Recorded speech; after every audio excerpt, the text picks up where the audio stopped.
被爱时，我一直有错觉，随一些情绪又在雷电。陌生的街道，让人残忍的心跳。时间停这一秒，眼泪也无需计较。谈遍一次拥抱，迷恋你的嘴角，是彼此荷尔蒙的圈套。 Hình như lưng của ông ấy hơi còng xuống rồi. Hôm qua khi ông ấy tiễn em xuống cầu thang, em đã phát hiện ra điều đó. Nói thẳng ra thì từ sau 14 tuổi, em hầu như chẳng gặp ông ấy. Càng đừng nói đến bóng lưng. Đều là em quay lưng về phía ông ấy. Trong ký ức của em chỉ nhớ hồi còn nhỏ, ông ấy nhấc em lên vai, nhấc lên thật cao. Anh nói xem, sao lưng ông ấy lại còng nhỉ? Có vẻ là vì thiếu canxi đấy. Em biết những nguyên lý khoa học này. Em chỉ muốn nói, người đàn ông này, ông ấy mặc cảnh phục, nên em đã tưởng rằng không đao kiếm nào làm hại được ông ấy. Không ngờ ông ấy lại có những lúc mệt mỏi. Có lẽ người khác không nhận ra, chính ông ấy cũng không nhận ra. Nhưng em có thể nhận ra. Lưng ông ấy đã còng xuống rồi.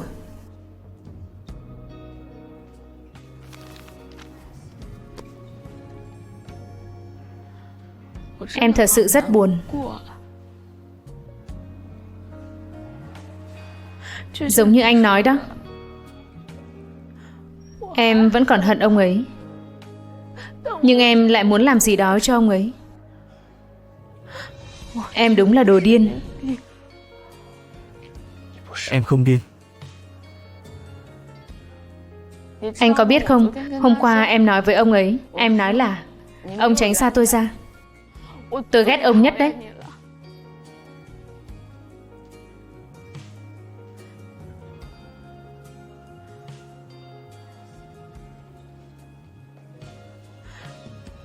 Nếu ông ấy không tỉnh lại, đây sẽ là câu nói cuối cùng mà em nói với ông ấy. Em và ông ấy sẽ tạm biệt nhau như vậy đấy.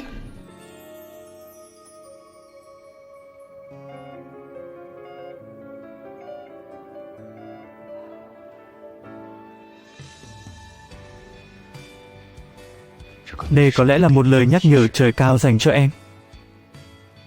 Chỉ là bằng một cách tương đối nguy hiểm thôi. Đúng vậy. Một lời nhắc nhở thật nghiêm khắc. Mối quan hệ máu mủ xột xà vượt qua cả sự tưởng tượng của em. Tiểu Tuyết. Chỉ là chú ấy không thể tùy tiện thể hiện ra giống như em mà thôi. Không có nghĩa là chú ấy không như vậy.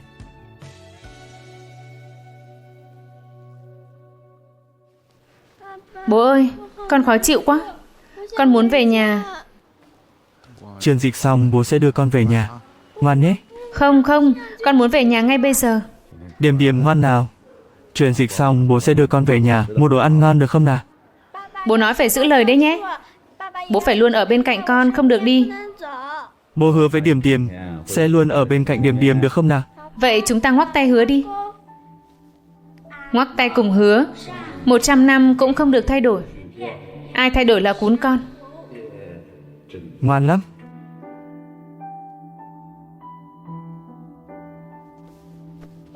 Anh có giấy bút không? Để anh đi tìm.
Đây là gì vậy?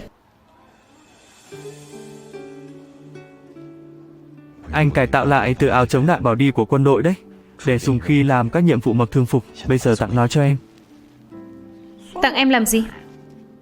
để bảo vệ an toàn cho em. Vậy em mặc đồ lót thì đeo cái này thế nào?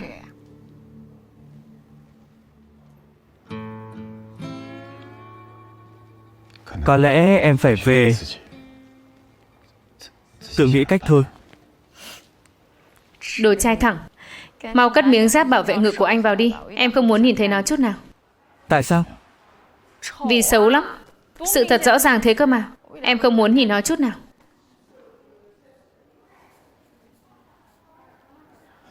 Xấu à?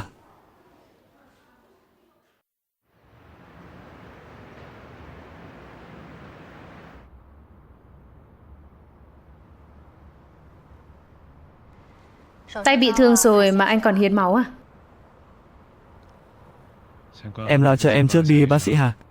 Em rất khỏe. Em khỏe chỗ nào? Gói hàng đó là gửi cho em đấy.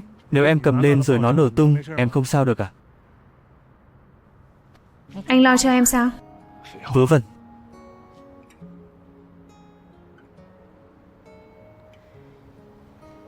Kẻ gửi đến là ai vậy? Phía cảnh sát vẫn đang điều tra.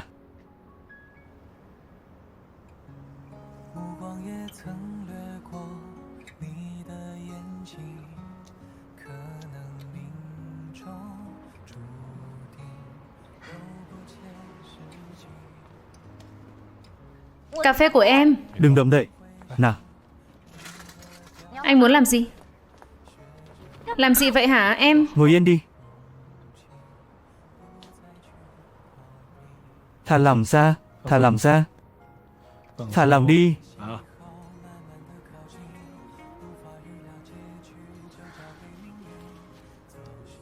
Từ từ mà tận hưởng.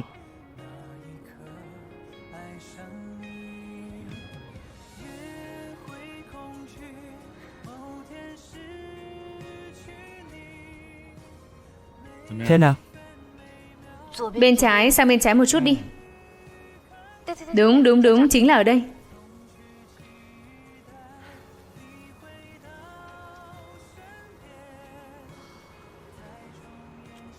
Lâm Mục Trạch, với tay nghề của anh, thừa sức mở một tiệm massage đấy. Chắc chắn sẽ có rất nhiều khách quen. Đây là tay nghề gia truyền của nhà anh. Nhưng mà tay nghề của nhà anh cả đời này chỉ có thể phục vụ một người được thôi.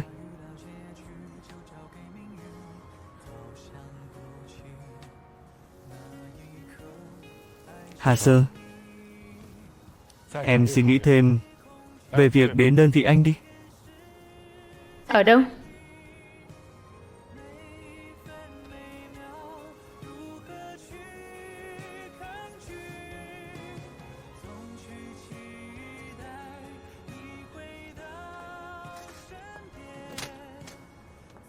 Anh thấy đấy, có rất nhiều vấn đề chúng ta đều không thể trả lời được. Nhưng có một vấn đề em rất chắc chắn. Là gì vậy?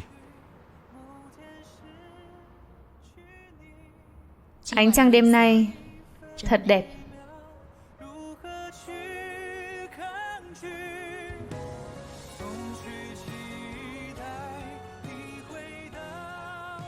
Đúng vậy.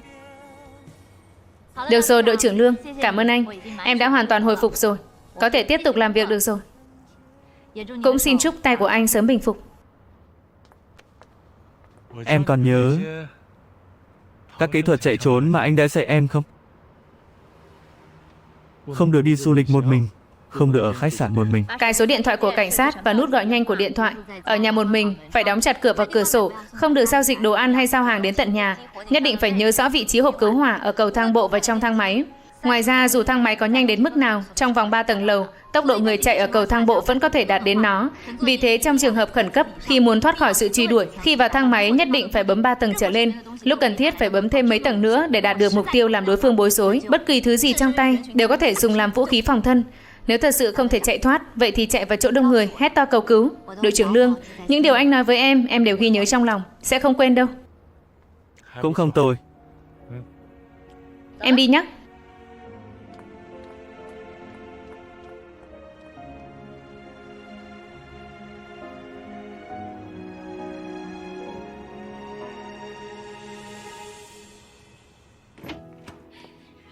Bác sĩ Trương, bác sĩ.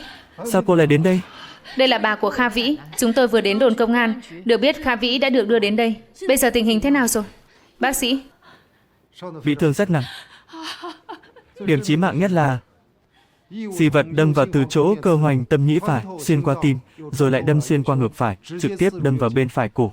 Hơn nữa, chỗ rách ở tâm nhĩ phải, rất gần động mạch vành, còn có gây thương tổn đến đại động mạch hay không, vẫn chưa thể xác định được.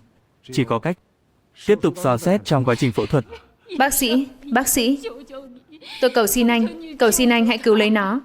Nhà chúng tôi chỉ có mỗi đứa cháu độc đinh này. Bà ơi, bà cứ bình tĩnh lại đi đã. Bà nói cho cháu biết anh ta còn tiền sử phạm tội nào hay tiền sử bệnh tâm thần hay không? Không có. Cháu trai tôi rất ngoan ngoãn. Thằng bé rất ngoan. Bác sĩ, người này có vai trò rất quan trọng trong quá trình điều tra sắp tới của chúng tôi. Mong anh cố gắng hết sức cứu sống anh ta. Mọi người yên tâm đi, là bác sĩ chúng tôi nhất định sẽ cố gắng hết sức. Cảm ơn. Nếu không có ý kiến gì, xin hãy ký tên vào giấy đồng ý.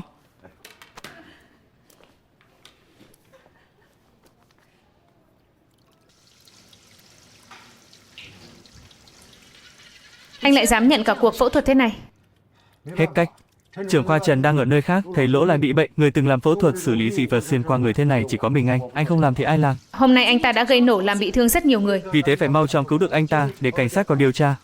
Không nói đến tình hình bị thương, hôm nay anh ta đã phạm phải vụ án rất lớn. Tỷ lệ mạo hiểm khi cứu anh ta cao đến mức nào anh biết không? Cảnh sát luôn có mặt mà. Bộ phận tuyên truyền của chúng ta sẽ ghi lại toàn bộ quá trình. Hơn nữa, nếu thật sự có chuyện gì, cũng chỉ có thể tự nhận mình xui thôi. Em có thể bỏ mặc được sao? Vậy ít nhất anh cũng chờ có kết quả xét nghiệm gấp về 5 bệnh truyền nhiễm của anh ta, rồi hãy tiến hành phẫu thuật chứ. Không kịp nữa rồi, anh ta có thể gặp nguy hiểm tính mạng bất cứ lúc nào. Yên tâm đi, anh sẽ cẩn thận. Anh nói xem, tại sao lúc nào anh cũng tự cho mình là đúng vậy? Trong công việc đã vậy, trong tình cảm cũng vậy. Anh và cô Mộng Chân kia căn bản không hề giống nhau. Chúng ta thì lại rất giống nhau, thông minh như nhau, cẩn thận như nhau. Kết quả thì sao? Thầy Trương, huyết áp của bệnh nhân đột nhiên tụt xuống.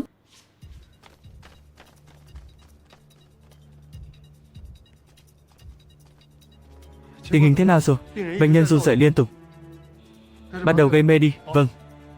Kha Vĩ, dù trước đây đã từng xảy ra chuyện gì, nhưng bây giờ anh là bệnh nhân của tôi đang cứu tính mạng của anh, mong anh có thể phối hợp. Ít nhất chúng ta phải gặp người thân trong nhà một lần, được không? Chuẩn bị mở ngực.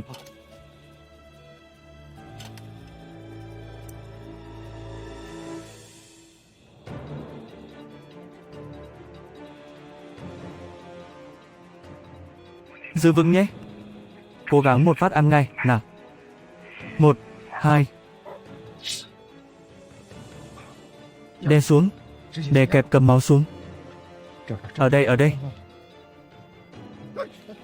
Xin lỗi thầy. Không sao. Mau lên, vải cầm máu. Tôi đi thay đôi găng tay khác, vâng. Huyết áp bệnh nhân liên tục tụt xuống. Động mạch phổi rách nghiêm trọng quá, mau lên, tăng tốc độ, truyền máu truyền dịch. Tăng tốc độ truyền norepinephrine, mau lên. Nhanh tay lên.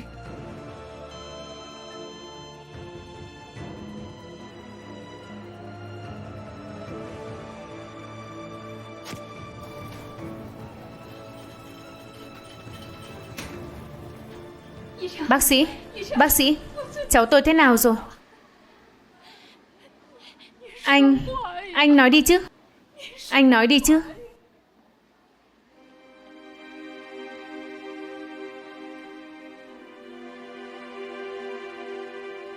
Xin lỗi.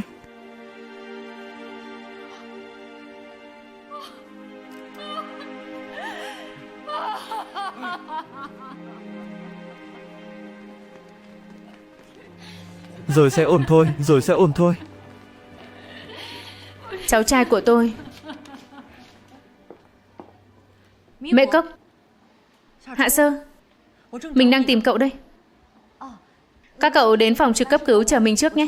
Mình xử lý xong việc rồi sẽ qua đó ngay.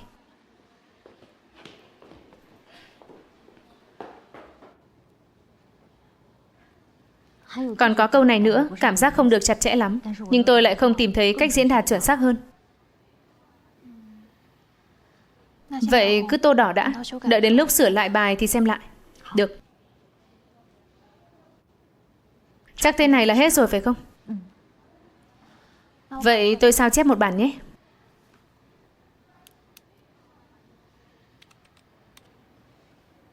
Tiêu Tiêu, cô có bao giờ suy nghĩ đến việc đổi việc khác không?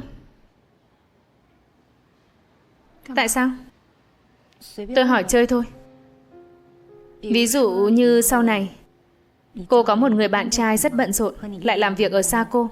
Tình cảm của hai người rất tốt. Cô có đổi sang một công việc khác vì tương lai của hai người, kết thúc quá trình yêu xa của hai người không? Tại sao lại là tôi đổi việc? Anh ta thì sao? Tình hình công việc của anh ta khá đặc thù, có đổi việc hay không không thể do anh ấy quyết định. Cô đang nói đến Lương Mục Trạch phải không? Là ai không quan trọng. Tôi chỉ muốn cô biết, nếu là cô sẽ không. Chắc chắn như vậy sao? Cô có biết từ nhỏ đến lớn những lời tôi thường nghe nhất là gì không? Khi học tiểu học, tôi thi được hạng nhất. Con gái mà lúc học tiểu học đều giỏi cả. Lên cấp 2 tôi vẫn thi được hạng nhất. Phụ huynh và thầy cô lại nói, đám con trai vẫn chưa biết cố gắng đâu.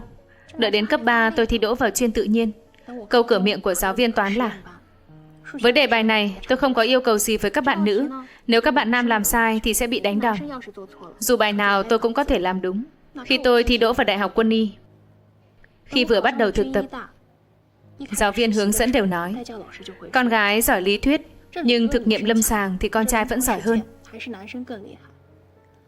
Trong môi trường y học như hiện nay, bác sĩ sẽ không được phép phạm sai lầm, nhất là bác sĩ nữ. Sai một lần, có lẽ chúng ta sẽ chẳng còn cơ hội vào phòng phẫu thuật nữa. Cô nói xem, 27 năm trước đây của tôi đã trải qua trong khó khăn. Sao tôi có thể từ bỏ sự nghiệp của mình vì một người đàn ông? Có điều, tôi cũng đã từng suy nghĩ nghiêm túc. Cứ như giáo sư Lâm Xảo Trĩ, cả đời không kết hôn sinh con, cứ làm những chuyện mà mình thích thôi. Một đời rất dài, Tiêu Tiêu ạ. Cứ đơn thuần như thế, liệu có quá nhàm chán không? Vậy thì đó cũng là sự nhàm chán mà tôi thích. Được rồi.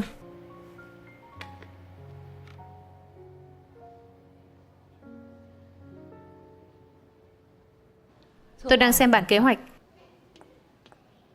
Cảm giác ý tưởng của đề tài vẫn chưa được nắm bắt đủ chính xác. Chúng ta suy nghĩ thêm xem sao. Còn nữa, phải nhanh chóng xác định khách mời của kỳ sau. Về phong cách thì đợi tôi về rồi bàn sau. Tạm biệt.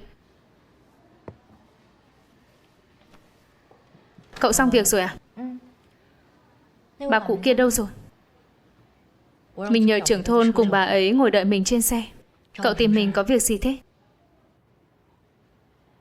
Bà ấy là bà của Kha Vĩ. Ai cơ? Kha Vĩ chính là nhân viên giao hàng đã giao gói hàng kia. Sao cậu lại quen biết bọn họ? Lúc trước khi phụ trách chương trình về trẻ em bị bỏ rơi, mình đã tiếp xúc với họ. Sau này mình vẫn luôn giữ liên lạc. Vậy cậu có hiểu gì về anh ta không? Trước đây anh ta có như vậy không? Có khuynh hướng bạo lực ấy. Chàng trai đó thường ngày rất thật thà. Ngoài việc hướng nội, tính tình thật sự không có vấn đề lớn nào. Vậy tại sao anh ta... Không rõ nữa. Có lẽ có liên quan đến một số nội dung mà gần đây anh ta tiếp xúc trên mạng. Nội dung gì?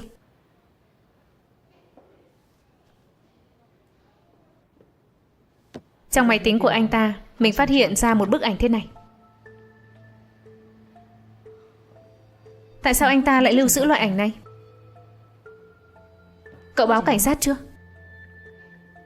Chính vì đã báo cảnh sát mới biết đã xảy ra chuyện lớn thế này, rồi chạy một mạch đến đây. Bà của anh ta rất buồn. Bà ấy sống cả đời ở nông thôn, là người thật thà. Đột nhiên gặp phải biến cố thế này, bà ấy vô cùng sợ hãi. Bà ấy cứ nói mãi với mình, có thể đến thăm người cảnh sát đã bị thương không? Mình biết. Bây giờ tình hình thế này, xin lỗi hay gì cũng vô ích. Nhưng dù sao cũng là tâm ý của bà ấy. Cậu xem liệu có thể liên lạc giúp được không? Thế này đi. Đợi bệnh nhân qua được thời kỳ nguy hiểm, tâm trạng người nhà ổn định lại đã rồi nói sau.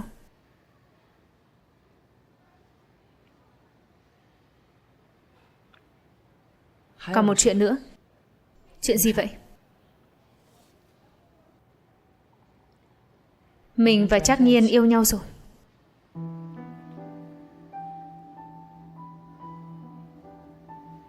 Liệu cậu có không vui không? Không đâu.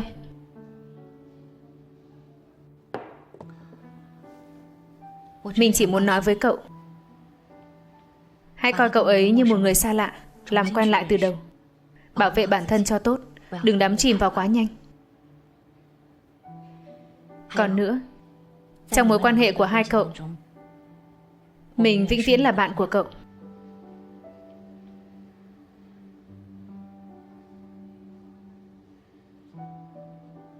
Tối mai cùng ăn cơm đi. Mình có rất nhiều điều muốn nói với cậu. Được.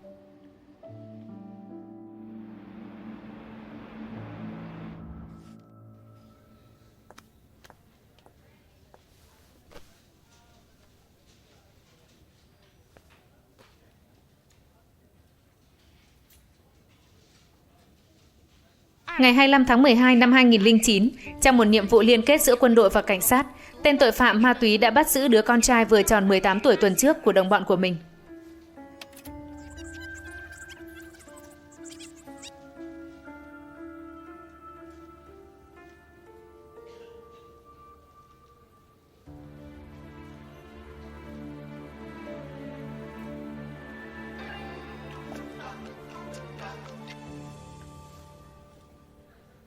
Hạ sơ à, tối nay mình không thể ăn tối với cậu rồi. Tình hình của một người bị thương được đưa đến trước đây đột nhiên có chuyển biến xấu. Mình phải đi xem thế nào. Mình hỏi cậu một chuyện nhé. Bệnh nhân giường 14 phiền cô ký tên. Được.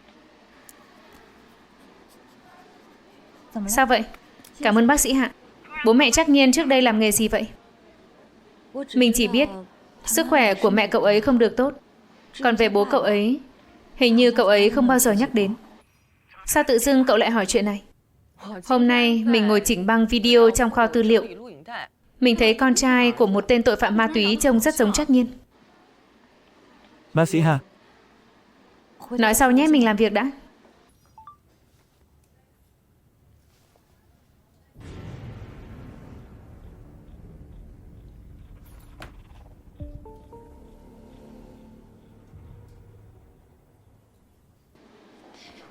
Bác sĩ Hạ. Bác sĩ Hạ. Tôi là vợ của Lý Lỗi. Phiền cô đưa cho anh ấy nghe cái này. Anh ấy nghe thấy được chắc chắn sẽ tỉnh lại. Xin cô đấy.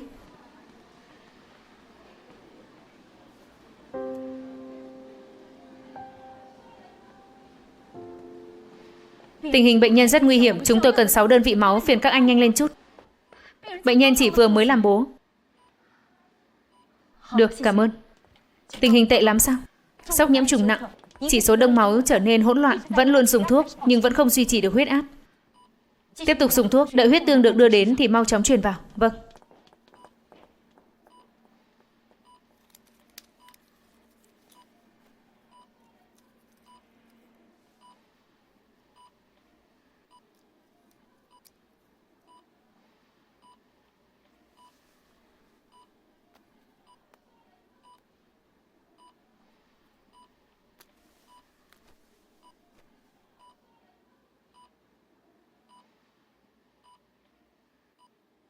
Kiên trì lên nhé. Anh cố gắng thêm chút nữa. Gắng gượng qua được là sẽ có thể gặp lại người nhà rồi.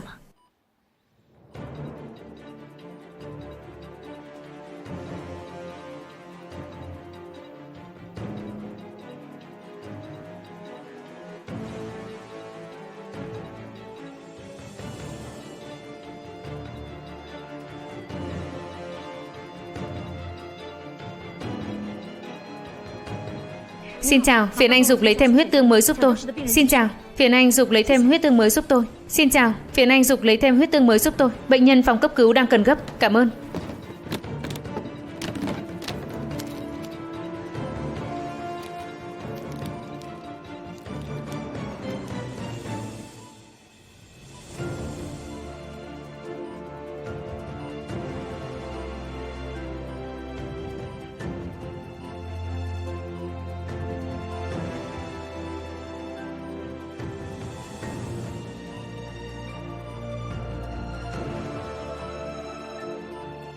Huyết áp tăng lên rồi.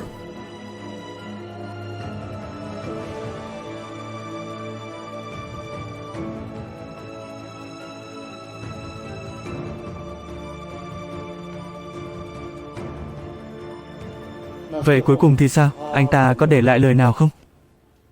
Lúc đó, khi đang tiến hành gây mê cho anh ta đã không có chi xác. Vậy trước đó thì sao? Trong suốt quá trình chữa trị, anh ta có nhắc đến tên của ai không? Anh ta luôn ở trong trạng thái sốc. Chỉ là sau khi lên bàn phẫu thuật, anh ta có hơi run rẩy. Vậy được rồi, cứ thế đi đã. Đã làm phiền anh rồi bác sĩ Trương, chuyện nên làm mà. Cảm ơn, vất vả rồi.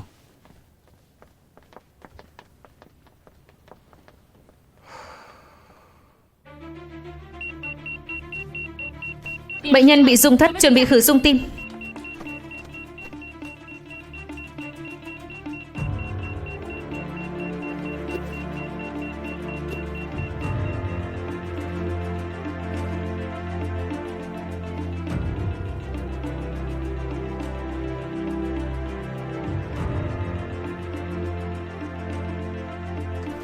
Hai trăm run chuẩn bị.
Xin lỗi.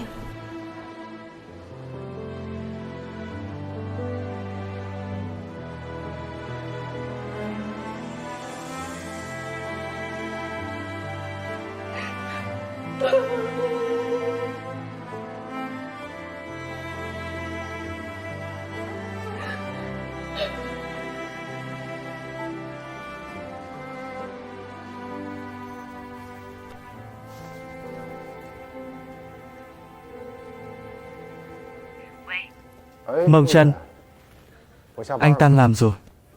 Chúng ta đi xem phim đi. Xin lỗi, em không có thời gian. Không phải. Chuyện lần trước, có lẽ em đã có chút hiểu lầm. Anh muốn trực tiếp giải thích cho em nghe. Thật sự không được, tiệm em đang có khách. Anh đến giúp việc cho em nhé. Không cần đâu, nói chuyện sau nhé.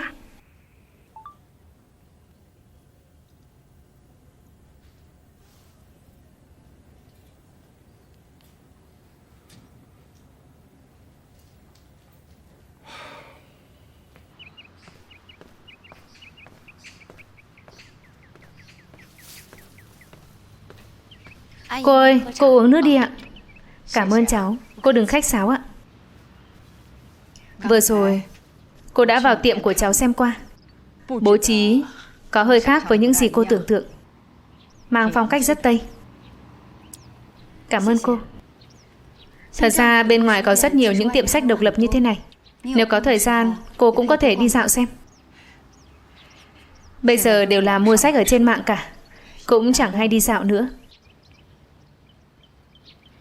Mua sách trên mạng là cách tiêu dùng. Đi dạo tiệm sách là một cách sống. Đều có hai mặt lợi hại cả. Cũng không hề xung đột với nhau. Tiểu Trì có biết cô đến tìm cháu không?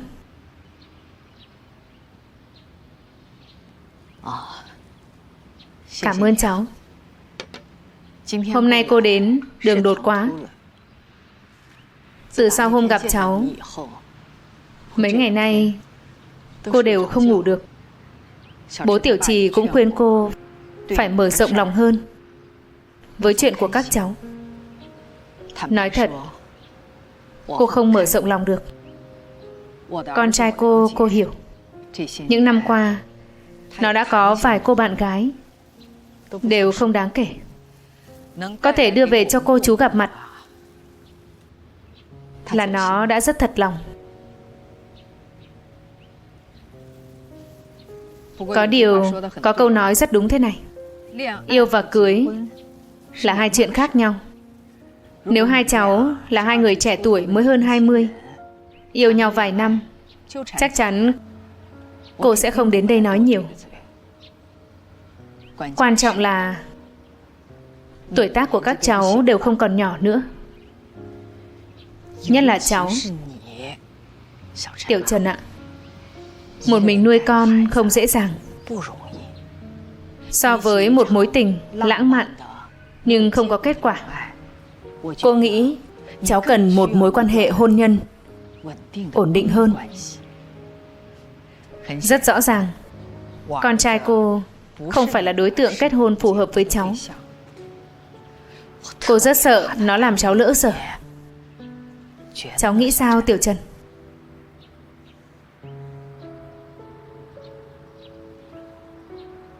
Tiểu Trần.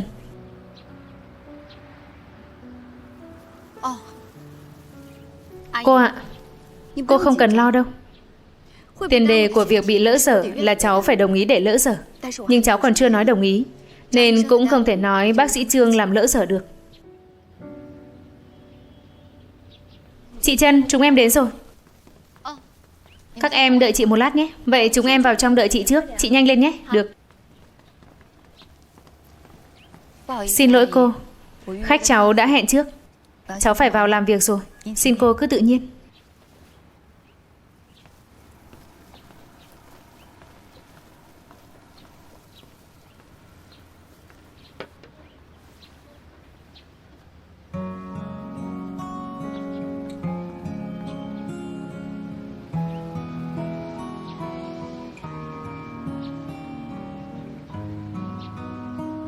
Từ ảnh chụp CT, dị vật vẫn còn cách đại động mạch một khoảng cách nhất định. Vì thế, xảy ra vết rách lớn như vậy, chứng tỏ sự run rẩy của bệnh nhân sau khi lên bàn phẫu thuật. Xin lỗi nhé.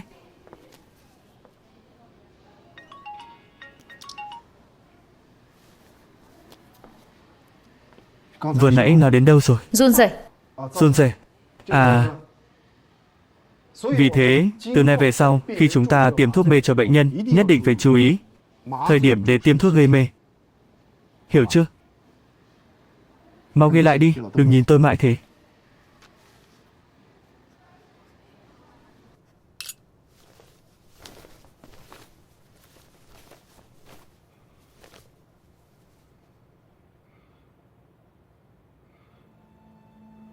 Giữ vững nhé. Cố gắng một phát ăn ngay. Nào, ở đây, ở đây. Xin lỗi thầy, không sao, không sao. Mau lên, bài cầm máu.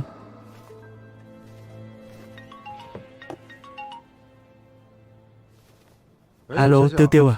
Thầy Trương, thầy vẫn chưa về chứ ạ? Chưa. Chuyện gì thế?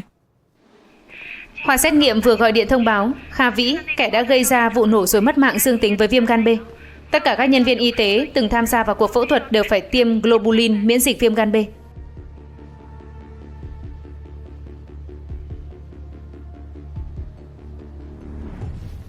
Bác sĩ Trương, anh cũng sợ đau cơ à? Đã rất nhiều năm không tiêm rồi. Phải rồi. Thời kỳ cửa sổ là bao lâu? 1 tháng. Được. Vậy được rồi, đợi 1 tháng sau tôi lại đến lấy máu sau. Khoảng thời gian này anh chú ý nghỉ ngơi nhé. Được. Đừng để mệt mỏi quá. Cảm ơn nhé. Bác sĩ Trương.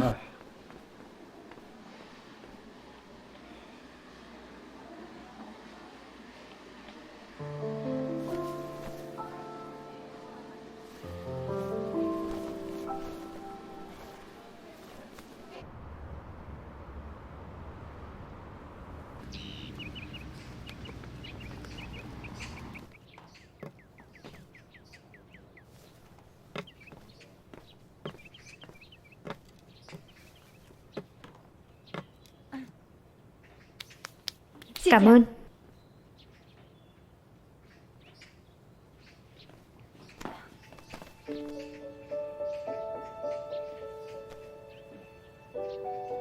Trương Nhất Trì, anh đừng như vậy.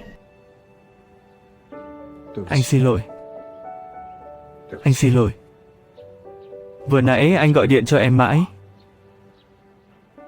mà em vẫn không nghe.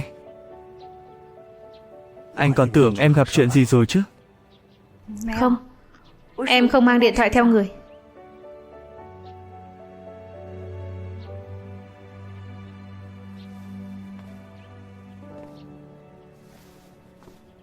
Thật ra bây giờ trong cuộc sống của em ngoài Tiểu Quân cũng chẳng có chuyện gì đáng để phải kinh ngạc nữa.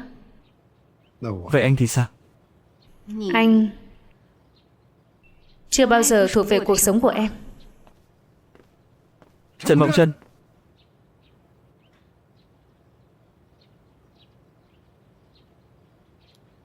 Không phải em bảo anh suy nghĩ cho kỹ về chuyện của chúng ta sao? Hôm nay anh đến chính vì muốn nói với em. Anh đã nghĩ kỹ từ lâu rồi. Em là mẹ của Tiểu Quân. Trong lòng em, thằng bé là không thể thay thế.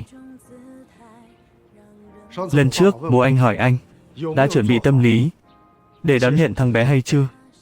Anh không trả lời.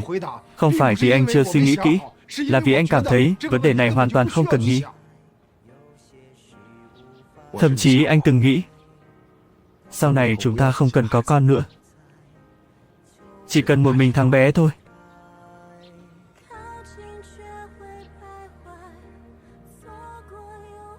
Anh có suy nghĩ như vậy, nhưng anh không thể nào nói trước mặt bố mẹ được. Trong tình huống như vậy, thậm chí anh không muốn nói cả với em. Anh sợ anh chỉ nhất thời kích động. Anh sợ em không tin.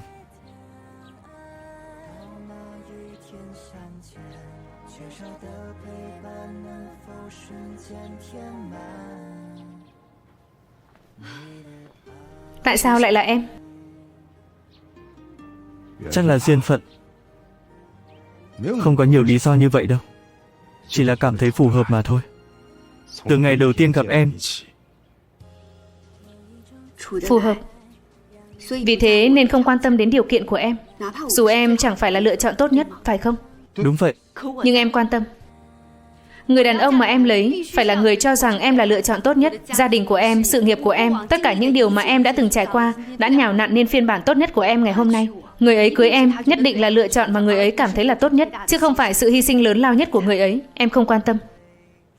Chẳng có gì khác biệt cả, chỉ là cách diễn đạt khác nhau mà thôi. Có đấy, bác sĩ Trương. Có lẽ từ nhỏ đến lớn, con đường anh đi đều vô cùng thuận lợi. Chưa từng nhìn thấy một con đường khác gập ghềnh lầy lội hơn. Hy sinh chỉ là sự an ủi nhất thời. Phải là sự thừa nhận xuất phát từ đáy lòng mới có thể nắm tay nhau cùng đi hết quãng đời còn lại. Đây là lời mà người chồng trước đã nói khi cầu hôn em. Bây giờ anh ấy đã ra đi rồi. Em vẫn còn nhớ rõ. Khác với sự tinh tế của anh. Anh ấy là một quân nhân cục mịch, nhưng anh ấy luôn tự hào về em. Anh có như vậy không?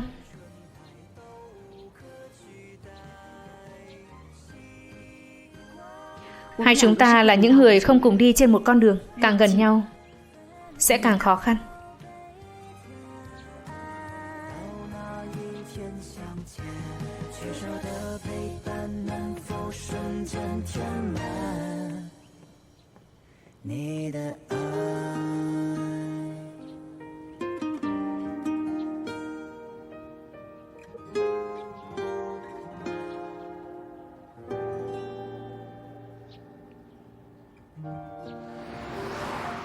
Anh có biết vì sao lại gọi anh đến đây không? Khu dân cư mà Hạ Sơ sống xảy ra vụ nổ. Là ai gây ra? Trong bản tin nói là một nhân viên giao hàng. Ở hiện trường vụ nổ, chúng tôi đã xét nghiệm ra vật chất còn sót lại. Gã nhân viên giao hàng này đã sử dụng hỗn hợp chất nổ C4 vô cùng chuyên nghiệp. Lần trước, hỗn hợp chất nổ được dùng trong sự kiện Isaiah cực kỳ giống với hỗn hợp lần này. Đây chính là chiêu trò thường dùng của T4. Thật ra sau khi hàng của ông chủ bị quét sạch ở biên giới, ông ta từng nói với tôi rằng muốn thực hiện hành động báo thù ở Ninh Giang. Vậy tại sao sau đó anh không nói? Tôi tưởng ông ta không dám. Anh tưởng rằng chính vì anh tưởng nên đội trưởng Nhiêu và cậu Lỗi đến giờ vẫn nằm trong bệnh viện. Mẹ tôi đang ở trong tay ông ta, sống chết chưa sáng.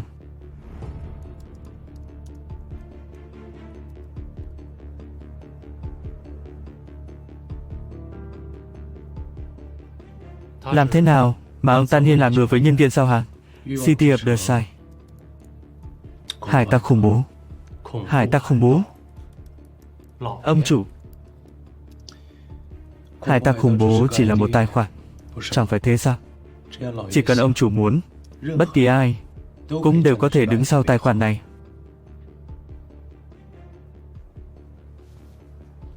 Hỏi cậu ta về mục đích của ông chủ. Vì sao ông chủ phải gây ra vụ việc này? Có lẽ là để báo thù. Anh nghe cho rõ đây. Nếu muốn cứu mẹ anh, tốt nhất anh nên thật thà một chút. Hãy phối hợp với những câu hỏi của chúng tôi và những hành động tiếp theo.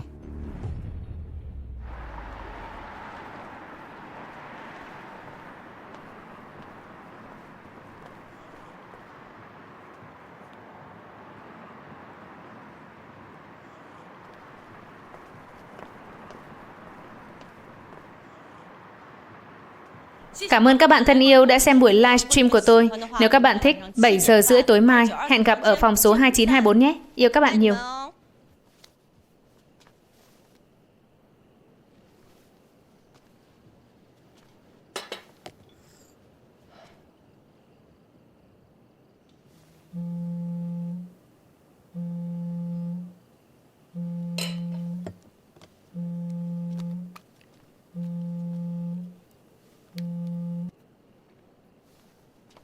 Alo, Bài hát hay lắm.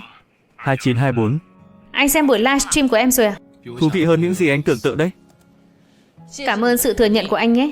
Anh không biết vì 2 tiếng đồng hồ mỗi tối này, em đã phải nghiên cứu trước bao nhiêu thứ đâu. Vậy công việc của em phải làm sao? Làm chứ, đây là nghề phụ thôi, cũng không ảnh hưởng đến công việc chính. Lát nữa em còn phải cập nhật tài khoản công khai nữa. Liều mạng thế. Không mệt à? Mệt, sao lại không mệt được? Nhưng dù có mệt đến thế nào, chỉ cần đến ngồi trước khung cửa sổ, chạm sàn trong nhà, sức lực cả người em dường như đều trở lại. Chắc nhiên, ban đầu, vì sao anh lại không từ mà biệt? Hà Sơ bảo em hỏi à? Không, là tự em muốn biết. Có liên quan đến bố anh không? Sao đột nhiên em lại nhắc đến ông ta? Chỉnh sửa video thì đã nhìn thấy con trai của một tay buôn ma túy. Có ngoại hình rất giống anh. Em nhớ anh từng nói với em anh không có anh em. Nhưng anh biết đấy, làm người đưa tin thì luôn có khả năng tưởng tượng rất lớn. Em suy nghĩ cả buổi chiều, thằng bé đó là ai? Nó có quan hệ gì với anh? Hoặc là đây chính là nguyên nhân anh không từ mà biệt. Có lẽ chỉ là trùng hợp. Thật sự là cậu. Chắc nhiên.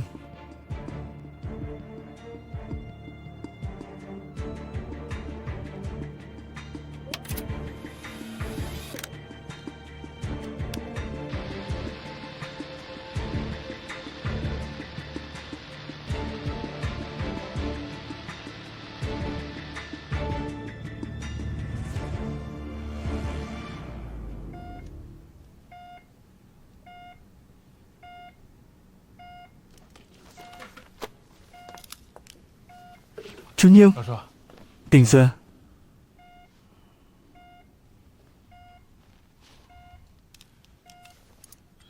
Tiểu Tuyết đâu? Em ấy đi ăn sáng rồi. Lý Lỗi không sao chứ? Anh ấy không sao. Đợi chú bình phục rồi thì có thể nhìn thấy anh ấy.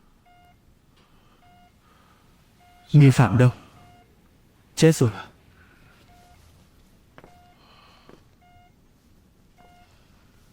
Chú đừng kích động. Chú phải nghỉ ngơi cho tốt. Nằm xuống trước đã.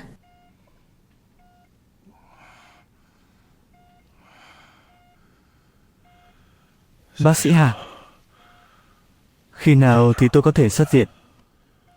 Não của chú bị chấn động rất nghiêm trọng, bắt buộc phải nghỉ ngơi thật tốt. Khi có thể xuất viện được, sẽ có bác sĩ nói cho chú biết ạ. Chú đừng sốt ruột.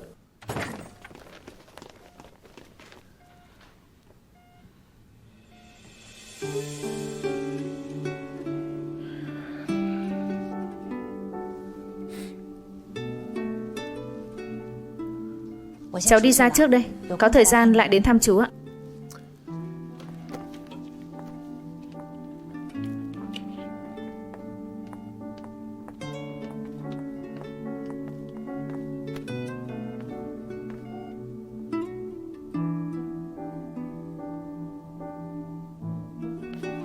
Tiểu Tuyết,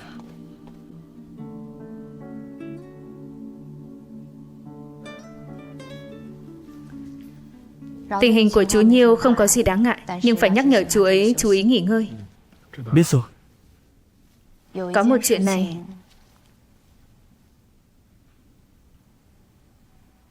Chuyện gì?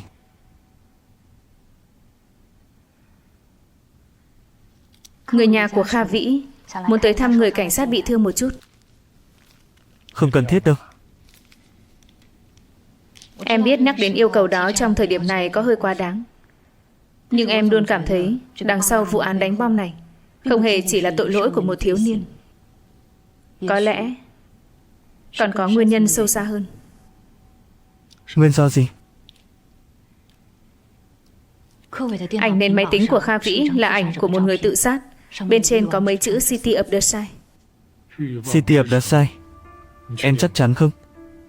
Em đã nhìn thấy bức ảnh đó. City of the Sky có hàm ý gì sao? Em có còn nhớ sát thủ đuổi theo hai chúng ta lần trước không? Trong điện thoại di động của hắn ta cũng là một bức ảnh thi thể. Bên trên cùng cũng viết City of the Sky. City of the Sky là một thế giới hắc ám sâu không thấy đáy. Vậy tại sao anh lại biết? Vết thương của anh có liên quan gì đến nó sao? Có lẽ thế. Đã xong chưa? Những lúc như thế này có nhiều không? Cũng thường thôi. Nó cũng gần bằng xác suất bọn em gặp phải xô xát trong bệnh viện. Giống như hai chúng ta thế này. Nếu như thật sự ở bên cạnh nhau, chắc là khó lắm phải không? Thử xem không phải là sẽ biết ngay sao?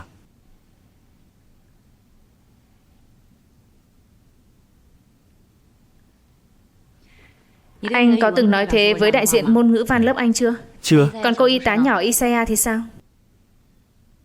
Anh đi xem Nhiêu Chi thế nào? Sợ là không chỉ có hai người họ thôi đúng không?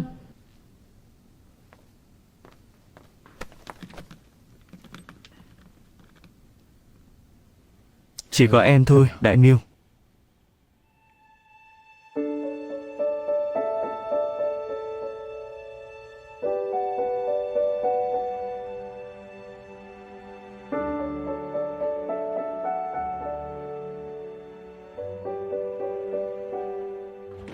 Bác sĩ Hạ.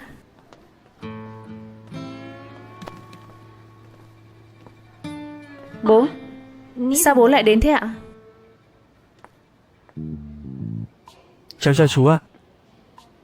Sao thế? Bố không được đến thăm con sao? Không phải. Tôi muốn nói mấy câu với con gái tôi. Hai người nói chuyện đi ạ, vừa hay cháu cũng phải đi.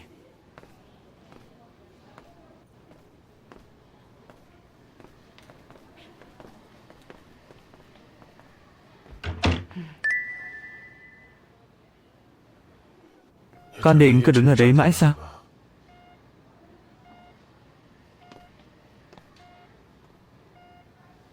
Tôi sợ ông không muốn nhìn thấy tôi. Qua đây đi.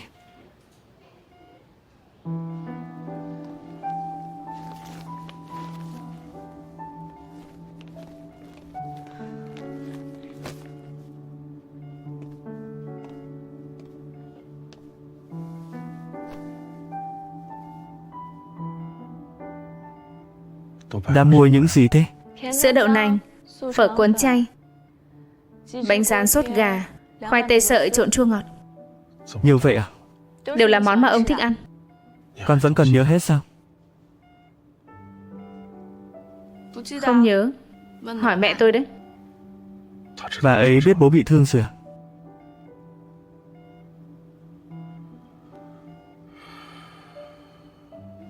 Vậy thì tốt. Tốt cái gì hả? Chẳng tốt chút nào cả.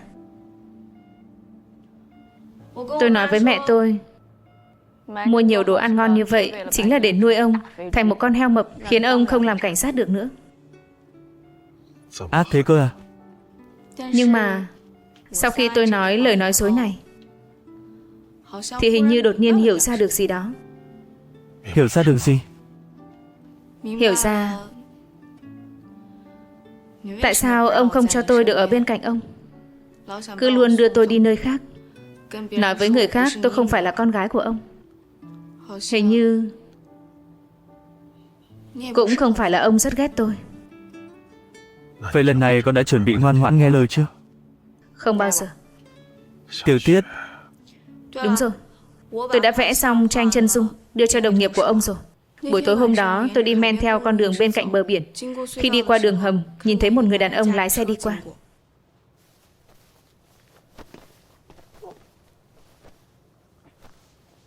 hắn có nhìn thấy con chưa? Không thấy. Đường hầm rất tối. Sau đó thì sao? Sau đó thì tôi ngủ say mất. Lúc tỉnh lại thì đang ở phòng cấp cứu của bệnh viện. Là một người tên Trác Nghiên gì đó đưa tôi đến. Chính là mối tình đầu của Hạ Sơ. Chắc là ông biết chứ. Nhưng chuyện xảy ra trong lúc từ đường hầm đến phòng cấp cứu, tôi không có ấn tượng gì hết. Lúc đó là khoảng mấy giờ? Ý bố là lúc con gặp người đàn ông đó trong đường hầm ấy. 9 giờ. Tôi đang nghe chương trình âm nhạc. Lúc đó vừa hay báo 9 giờ.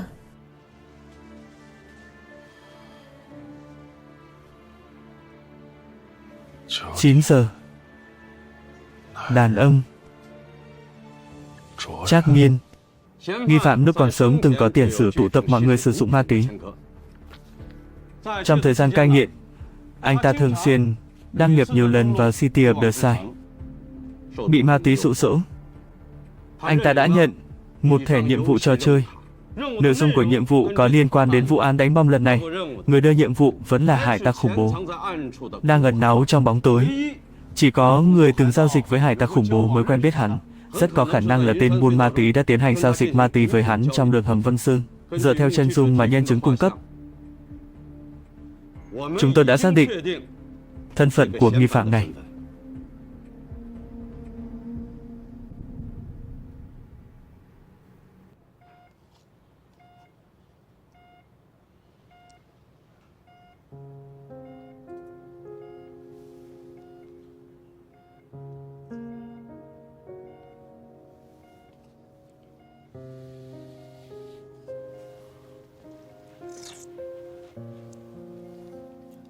Thế nào? Dù sao tôi cũng có ích với ông đúng không? Với bố mà nói, trước giờ con không chỉ đơn giản là có ích. Tiểu Thiết, về Mỹ đi con. Không muốn. Ít nhất trước khi ông hồi phục hoàn toàn, tôi muốn ở đây cùng với ông.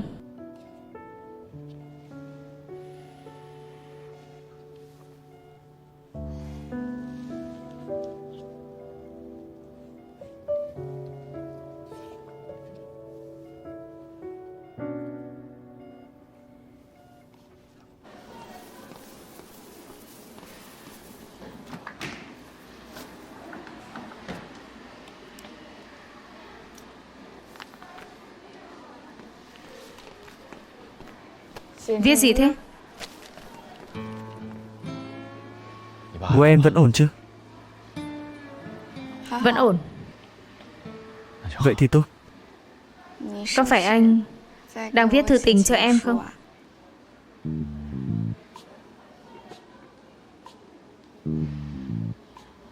Không phải.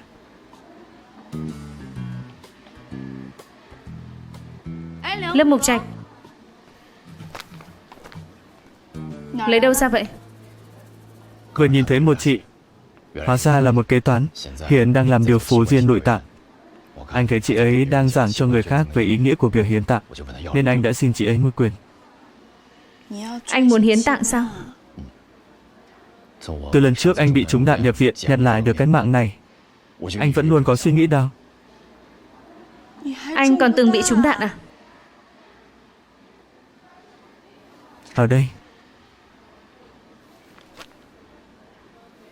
Tiểu Tiết, Tiểu Tiết, Tiểu Tiết, Tiểu Tiết, Tiểu Tiết, đừng mà.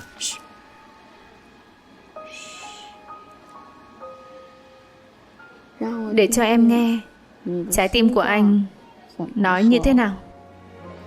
Nhiều người, ngại quá đi.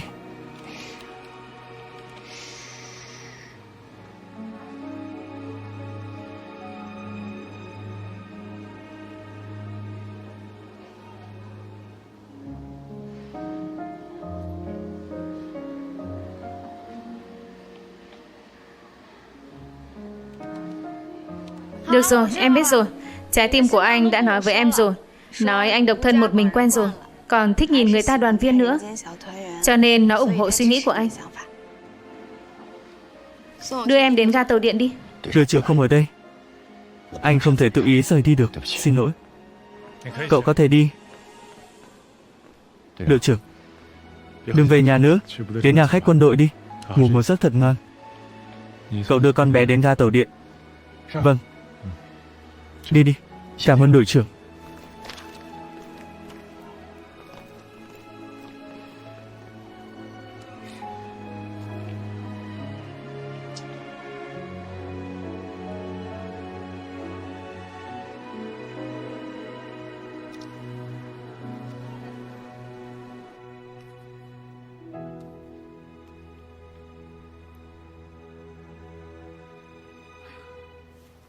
Bố vì chuyện đó mà chạy đến đây ạ?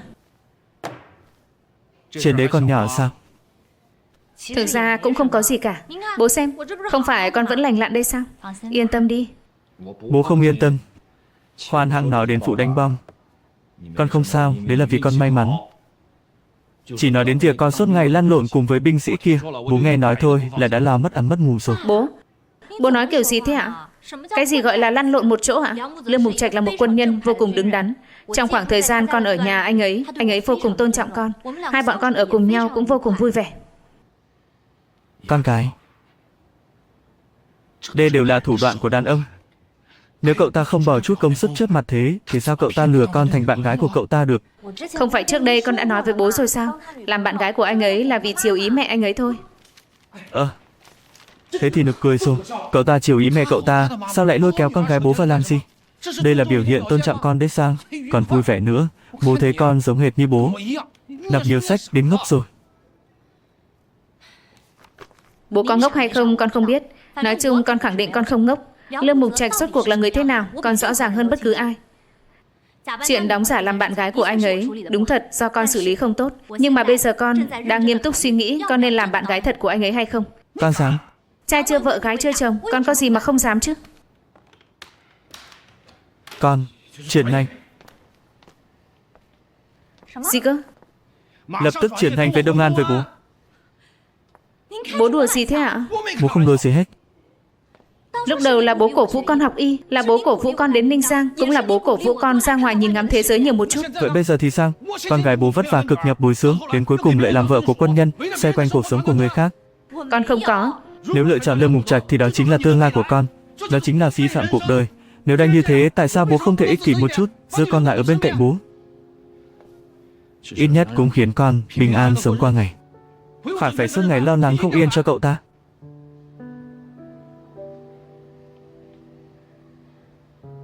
Con phải đi làm việc rồi. Bố, những chuyện khác sau này chúng ta thảo luận tiếp.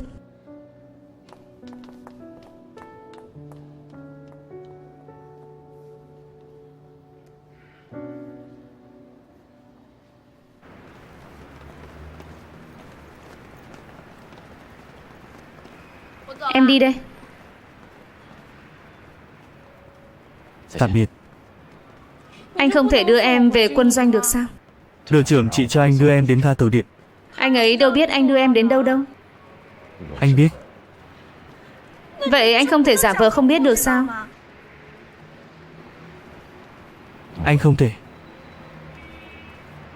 Đồ cố chấp. Em nói gì cơ? Em nói anh là đồ cố chấp.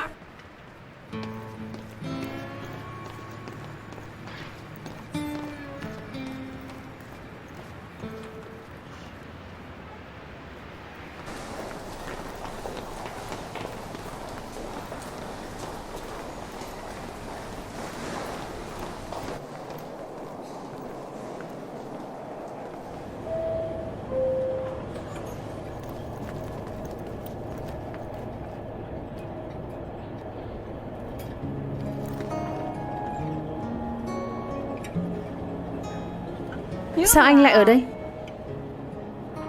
Đội trưởng bảo anh đưa em đến ga tàu điện. Nhưng anh ấy không nói là ở ga bắt đầu hay là ga cuối cùng.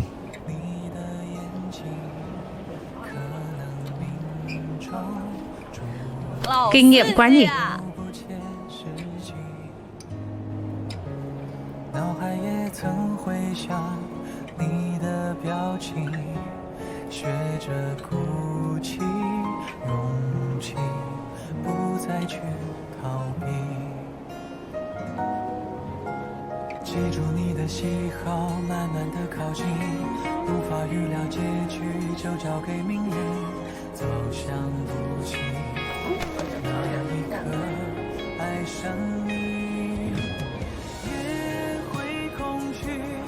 Giữ chắc vào.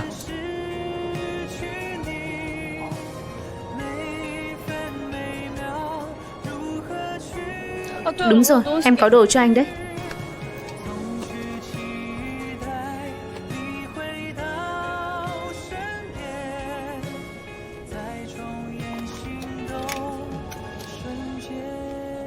Anh tặng em một chiếc đồng hồ cát, em tặng anh một chiếc đồng hồ đeo tay.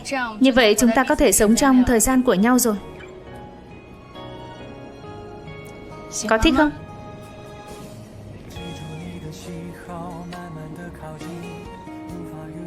Đắt lắm đúng không?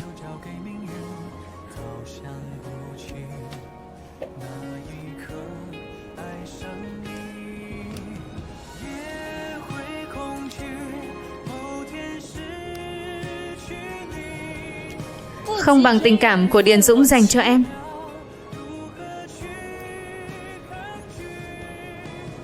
Cảm ơn. Chụp ảnh chung đi. Ở đây à? Đúng thế. Hay là anh muốn đến cục dân chính? Anh không có ý đó, ý anh là ở chỗ này có phải hơi nhiều người quá không? Đừng tự mình đa tình nữa. Mọi người đều đang chơi điện thoại hết rồi. Làm gì rảnh mà quan tâm anh.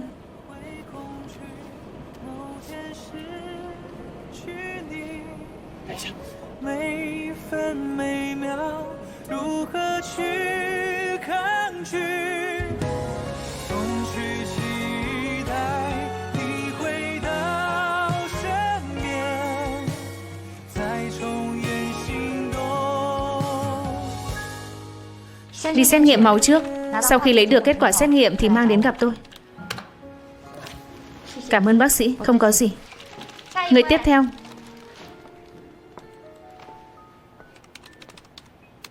Không khỏe chỗ nào vậy? Đau tim. Bố làm gì thế?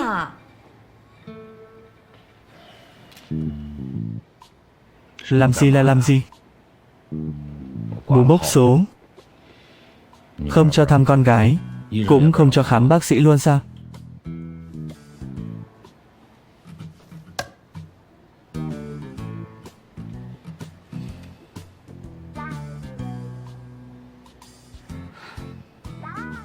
Sau khi xảy ra bao nhiêu chuyện nguy hiểm như thế, nếu cậu ta thật sự yêu con, thì cậu ta nên nghĩ mọi cách để được điều về chỗ cũ, chứ không phải để con ở đây tiếp tục kiên trì một cách nguy hiểm. Con ở lại đây không phải là kiên trì vì anh ấy, mà là vì công việc của bản thân con. Con nghĩ cho kỹ mà xem, khoảng thời gian hai đứa ở cạnh nhau, rốt cuộc cậu ta đã làm những gì cho con. Vậy bố thì sao? Bố với mẹ con kết hôn bao nhiêu năm, bố đã từng làm gì cho mẹ con chưa? Phụ nữ không mê muội, đàn ông trên cả thế giới này đều độc thân đến già. Bố rất tốt với mẹ con mà. Phòng chăm sóc đặc biệt xin dừng bước. Con gái, con gái.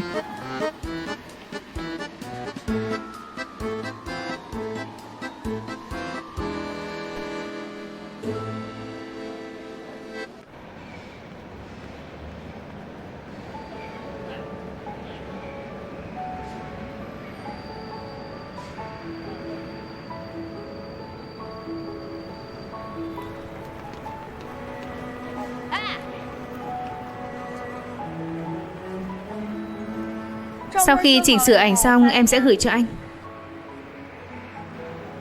Không cần đâu. Không phải chỉ hôn anh có một cái thôi sao? Đừng tức giận mà. Anh không tức giận. Vậy em hôn lại cái nữa thử xem. Tiểu Tiết, đừng quấy. Em đùa với anh thôi, xem anh kìa. Em còn nhớ đường về không? Nhớ. Ngồi 3 trạm xe buýt, rồi quay ngược lại một đoạn. Đi đường núi 10 mấy phút, trước khi trời tối là có thể đến nơi. Hai anh đưa em đi nhé. Vẫn là đội phó điền thương em. Đi. Em đi phía trước, anh đi theo phía sau em. Được. 我只需要简简单单一个拥抱，却很胆小，装得优雅客套，轻声问候多礼貌，挥手再见总想逃，躲不过像风将我围绕，枫叶之 Anh có món quà này muốn tặng cho em. Quà? Quà gì thế? Anh sợ em sẽ chê. Sợ gì chứ, chắc chắn là sẽ chê rồi. Lấy ra xem trước đã. Đây là gì thế?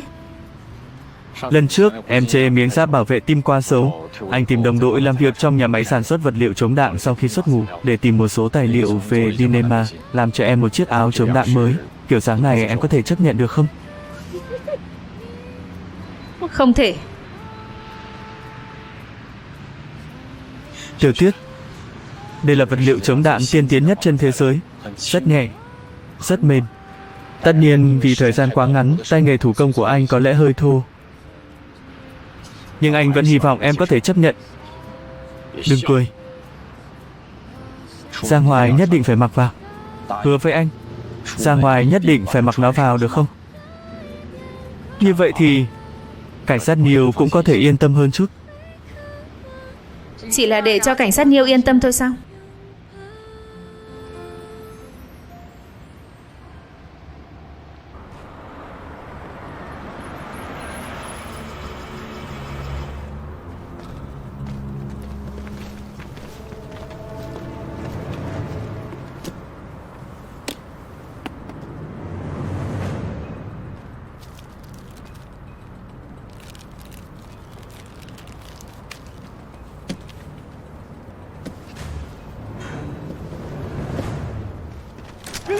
Đứng im.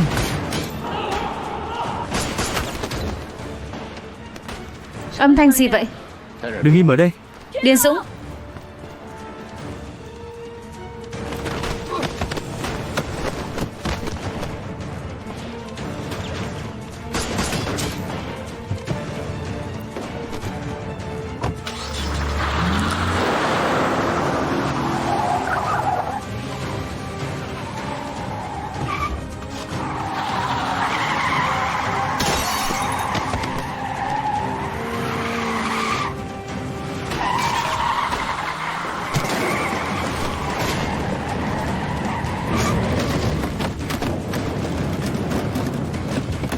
Đứng im.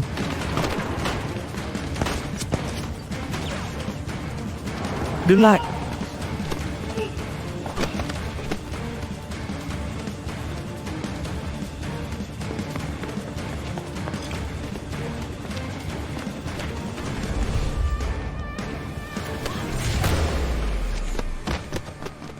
Điền Dũng. Anh sao thế? Anh tỉnh lại Điền Dũng. Anh tỉnh lại, tỉnh lại. Không sao.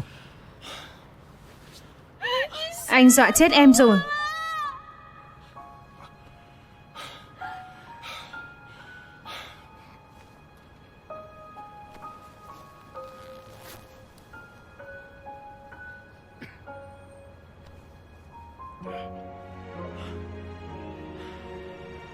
Anh không lừa em. Thực sự có tác dụng. Xấu quá. Không sao, không sao. Nào, thả lỏng ra. Nào, thả lỏng, hít thở sâu. Thả lỏng, không sao đâu.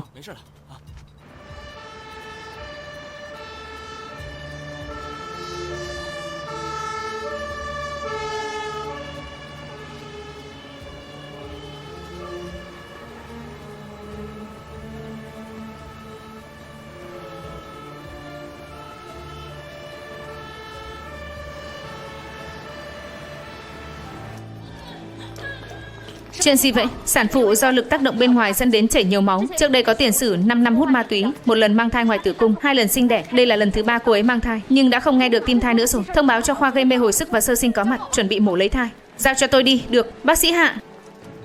Tránh ra, tránh hết ra.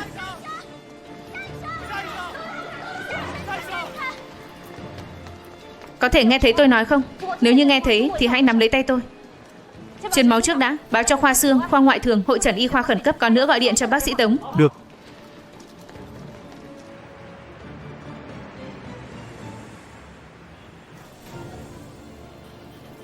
Người nhà của Diệp Phong.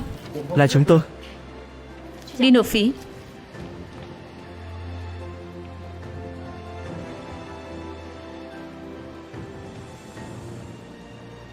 Bác sĩ, hiện tại tình hình cậu ấy thế nào rồi? Yên tâm, chúng tôi nhất định sẽ cứu chữa hết sức.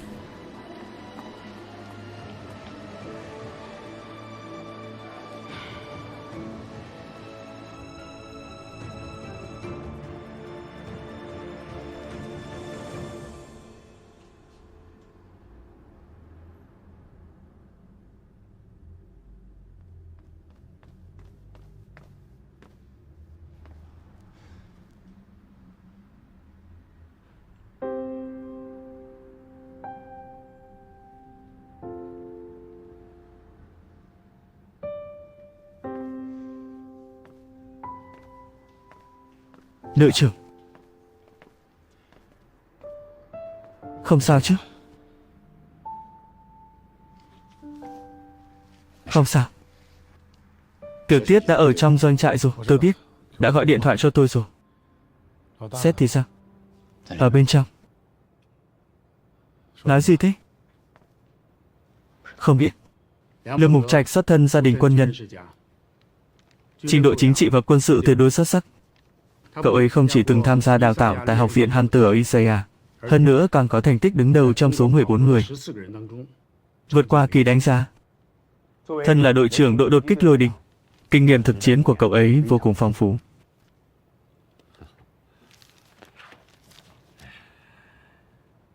Nói thật lòng, tôi muốn tìm một người cũng xuất sắc như thế, nhưng không rõ ràng, hút mắt đến vậy.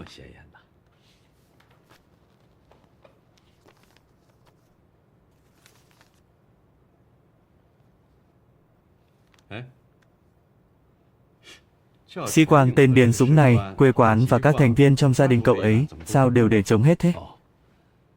Cậu ấy là trẻ mồ côi, năm nay chuyển ngành, đang làm thủ tục chuyển ngành. Vậy sản phụ kia thế nào rồi? Vẫn đang cấp cứu.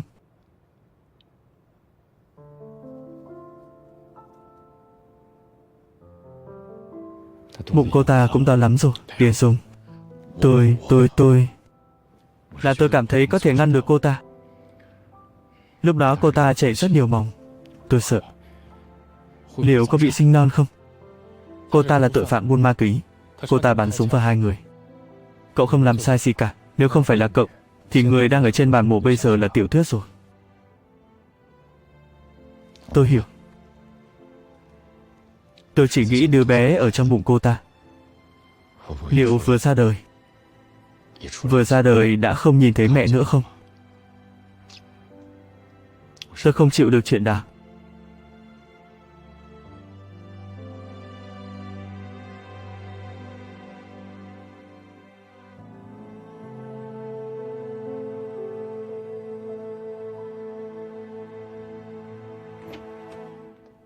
Đội phó Điền. Có. Mời anh vào trong. Vâng.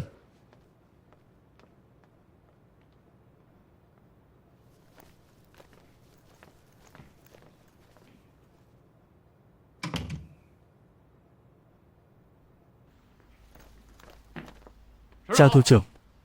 Hôm nay biểu hiện không tồi. Báo cáo, tôi chỉ tình cờ giúp đỡ các đồng chí công an hoàn thành công việc bắt giữ. Có biết người bị cậu bắt được là ai không? Hắn tên là Lý Chí Bằng. Vẻ bên ngoài là ông chủ khách sạn thanh niên, ngầm bên trong lại tham gia hoạt động buôn bán ma túy. Cậu có còn nhớ hành động ở quán bar trước đây không? Nhớ à? Vì hai bên giao dịch không xuất hiện nên đã kết thúc hành động. Không. Bọn chúng đổi thành đường hầm Vân Sơn trong thành phố để hoàn thành giao dịch. Một bên trong đó chính là Lý Chí Bằng.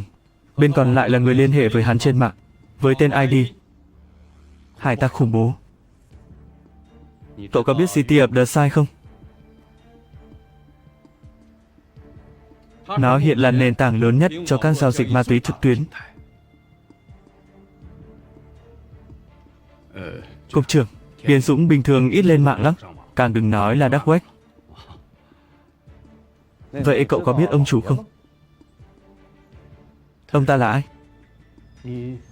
Cậu có còn nhớ thôn dân bị bắt giữ khi các cậu hợp tác với cảnh sát vũ trang biên giới trước đây không? Dựa theo lời họ khai báo, bọn họ là bị một người gọi là ông chủ ép buộc vận chuyển ma túy. Tôi không biết người này, không ai biết ông ta.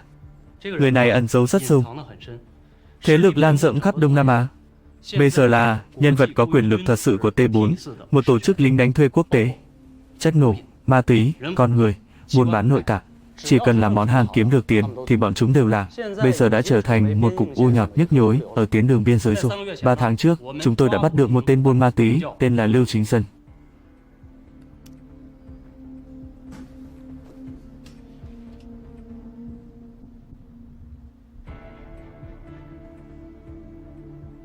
Những điều này đều liên quan đến hải tặc khủng bố sao? Đúng. Chúng tôi vẫn luôn không thể xác nhận được thân phận thật sự của hải tặc khủng bố. Nhưng không lâu trước đây, một trợ thủ ở bên cạnh ông chủ đã chủ động liên hệ với cảnh sát chúng tôi, hy vọng có thể trở thành người đưa tin cho chúng tôi. Ông chủ là hải tặc khủng bố sao? Chúng tôi đang trong quá trình xác nhận.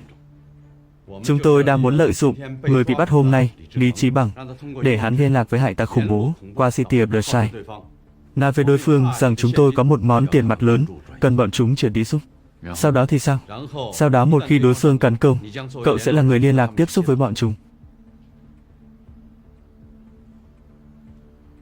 Tôi. Đúng. Họ cần một người giống như cậu, có năng lực lính đặc chủng, tác chiến riêng lẻ và có kinh nghiệm thực chiến, nhưng không phải là gương mặt quen thuộc của lực lượng cảnh sát. Nhiệm vụ của tôi là... Nhiệm vụ của cậu là tìm được chứng cứ có thể xác nhận thân phận thật sự của hải tặc khủng bố. Đồng thời, nắm được tung tích trước mắt của ông chủ. Điền Dũng, có câu hỏi gì không? Có câu hỏi thì cứ nói ra.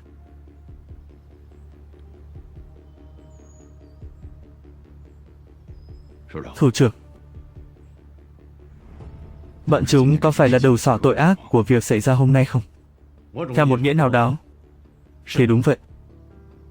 Tôi không còn câu hỏi nữa, bảo đảm hoàn thành nhiệm vụ.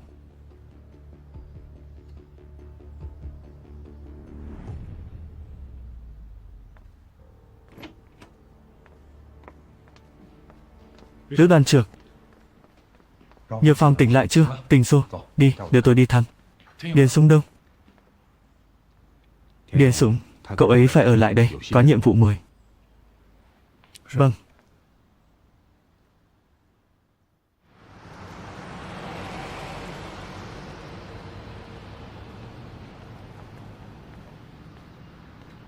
Sao họ lại thả tôi ra vậy? Trong tay bọn họ không có bằng chứng kết luận anh phạm tội, cộng thêm anh lại có quốc tịch nước ngoài. Không thả anh ra thì sự anh lại đón Tết à? Cho dù thả tôi ra rồi, cũng không có nghĩa là tôi thực sự an toàn. Tôi đoán là sẽ giám sát tới 24 giờ.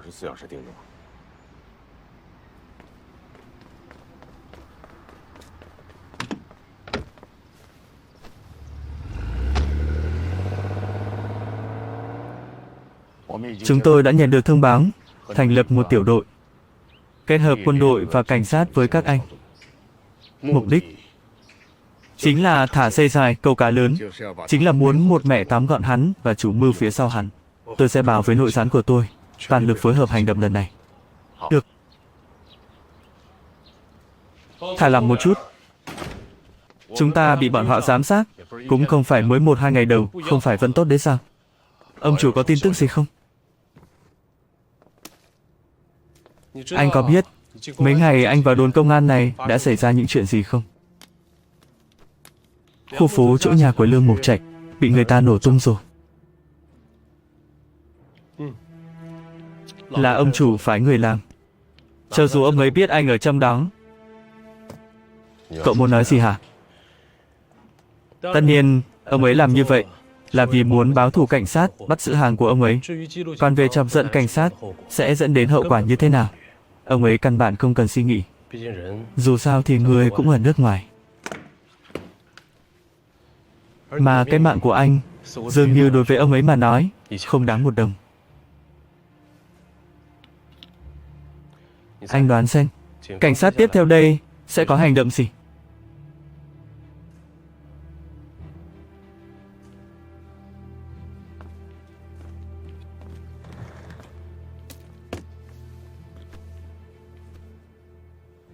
Tôi không muốn đoán.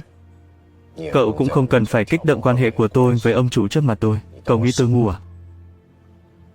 Lúc tôi đi cùng với ông chủ, cậu vẫn còn là một thằng nhóc. Tôi nói cho cậu biết, nếu để ông chủ biết được cậu làm những việc này ở sau lưng ông ấy, cậu chết chắc đấy.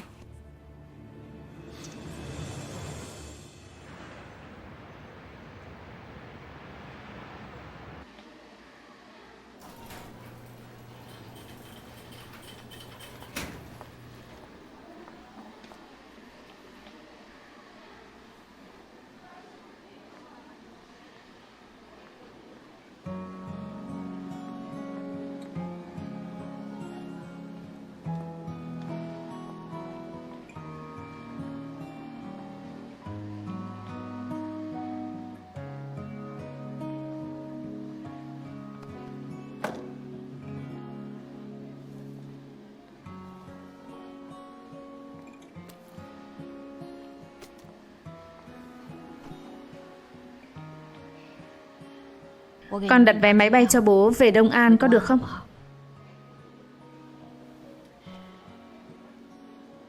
Không được. Bố yên tâm để cô Lan ở nhà một mình sao? Ông bà ngoại con đến rồi. Có 2 người họ ở cạnh. Con nói mà. Nhưng bố cũng không thể vì tránh ông ngoại con mà chạy đến Ninh Giang mắng mỏ con chứ. Bố tránh ông ấy làm gì chứ? Đây là nhà bố. Vâng, đấy là nhà của bố. Vậy còn cơ quan của bố thì sao? Còn cả dự án của bố nữa. Bố suốt ngày ở chỗ con thế này, không cần đi làm à? Bố làm thế là vì ai hả? Không phải, là chuyện của con ấy. Con ca bố vào làm gì? Bố nói con nghe nhé. Từ nhỏ đến lớn, chuyện bố hứa với con nên thỏa mãn cái gì đều thỏa mãn cả rồi đúng không? Hôm nay con bắt buộc phải hứa với bố, lập tức từ chức chuyển nhà về Đông An cho bố, kiên quyết không được qua lại với tên Lương Mục Trạch kia nữa. Không phải. Bố bị làm sao vậy? Gần đây có phải gặp chuyện gì không? Tại sao lại cố chấp như thế? Bởi vì bố mẹ đều già rồi, không chịu được con có bất cứ chuyện gì.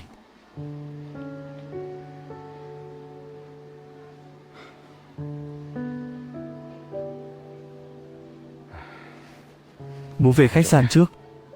Đợi con xong việc rồi chúng ta lại nói tiếp.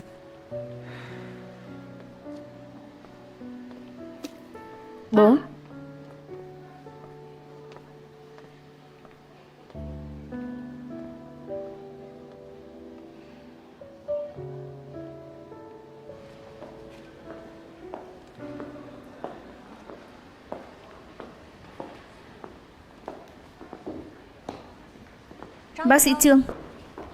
Hạ sơ. Sản phụ hôm qua không nghe được nhịp tim thai. Sau đó thế nào rồi? Sau khi mổ lấy thai vẫn chảy máu mãi. Mẹ đã mất rồi. Để lại 2 đứa trẻ sinh đôi. Sinh đôi? Đúng. Vô cùng đáng yêu. Nhưng đã xuất hiện hội chứng cai nghiện ở trẻ sơ sinh. Giờ đang được chăm sóc đặc biệt trong lồng ấp và điều trị cai nghiện. Đợi lát nữa cô rảnh thì có thể qua đó xem. Được.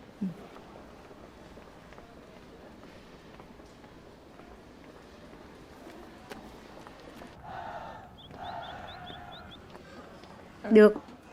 Con biết rồi.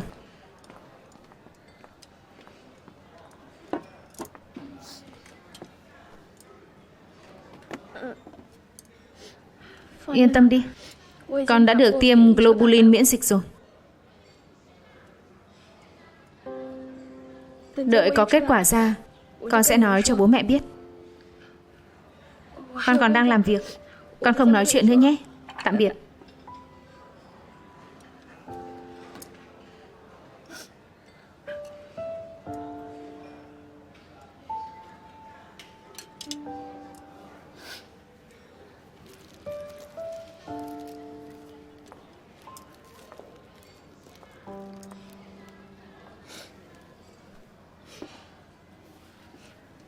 Hạ sơ. Có chuyện gì thế? Kha Vĩ hôm đó vội vã làm phẫu thuật cho anh ta. Sau đó có kết quả kiểm tra máu, phát hiện anh ta đã dương tính với viêm gan B. Hôm làm phẫu thuật anh ta lại vung tay vung chân. Mấy người chúng tôi chạy lên trên giữ anh ta. Trong lúc phẫu thuật chảy rất nhiều máu. Chúng tôi lại ở ngay gần đó. Đã làm xét nghiệm chưa? Đã lấy máu rồi. Nhưng thầy ở khoa xét nghiệm nói, cho dù kết quả là âm tính, thì cũng không thể loại trừ hoàn toàn. Vẫn phải làm thêm mấy lần nữa mới biết. Vừa nãy gọi điện cho bố mẹ tôi thật sự là không nhịn được nữa, nên đã nói cho họ biết. Nhưng sau khi nói xong, tôi lại vô cùng hối hận. Cô nói xem, tôi đã ra ngoài đi học bao năm nay. Tôi chưa từng làm việc gì cho gia đình cả. Nếu như tôi bị lây nhiễm rồi, cô nói xem bọn họ phải làm sao đây?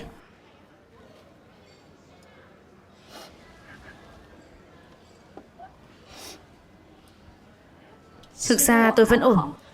Dù sao thì cuộc phẫu thuật đó tôi không trực tiếp tiếp xúc với vết thương. Chỉ là tâm lý lo lắng nhiều hơn. Nhưng thầy Trương mới là người khổ nhất. Cuộc phẫu thuật đó thầy ấy mổ chính. Hơn nữa hình như còn bị kẹp cầm máu làm rách ngón tay. Thầy ấy sao rồi? Không thấy làm sao cả. Không phải làm phẫu thuật thì là ra phòng khám cho bệnh nhân còn nhiều hơn so với bình thường. Chúng tôi thật sự lo là thầy ấy sẽ không trụ được nữa.